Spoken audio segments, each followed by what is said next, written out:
NEET 1 year drop எடுக்கிறது ஒர்த்தா இல்லையா?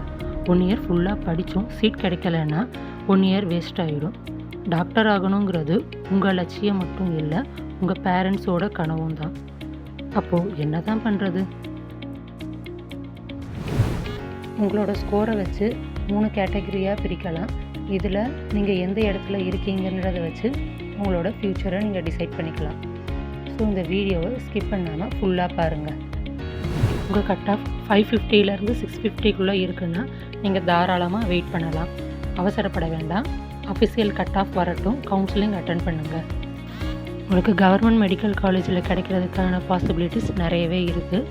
ஸோ அவசரப்படாமல் கொஞ்சம் பொறுமையாக இருங்க. நீங்கள் எந்த கேட்டகரியில் அப்ளை பண்ணியிருக்கீங்கன்றதும் ரொம்ப முக்கியம்.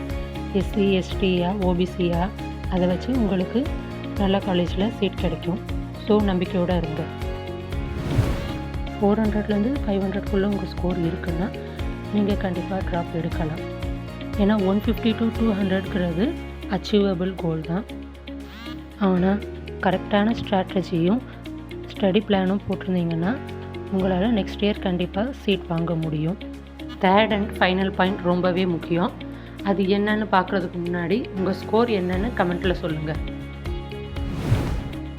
உங்கள் ஸ்கோர் 200லேருந்து 300க்குள்ளே இருக்குன்னா நீங்கள் டாக்டர் ஆகணுங்கிற ஆசையை கைவிடுறது தான் நல்லது. என்னடா இப்படி சொல்கிறாங்களேன்னு யோசிக்காதீங்க. ஏன்னா 200, 250ங்கிற ஸ்கோர் வச்சுட்டு நீங்கள் 650ங்கிற கோலை அச்சீவ் பண்ணுறது ரொம்பவே கஷ்டம். நீங்கள் இந்த 1 இயர் ஃபுல்லாக படிச்சிருக்கீங்க, ஹார்ட் ஒர்க் பண்ணியிருக்கீங்க, இருந்தாலும் உங்களால் அந்த ஸ்கோரை அச்சீவ் பண்ண முடியலை. ஸோ நெக்ஸ்ட் இயர் ஃபுல்லாக படித்தாலும் 400 வரைக்கும் உங்களால் ஸ்கோர் பண்ணுறதுங்கிறது கஷ்டம்தான். அதனால் பேனிக் ஆக தேவையில்லை. டாக்டருக்கு ஈக்குவலான மற்ற கோர்சஸ் எல்லாம் இருக்குது. அதில் ஏதாவது ஒன்றா நீங்கள் சூஸ் பண்ணிக்கலாம்.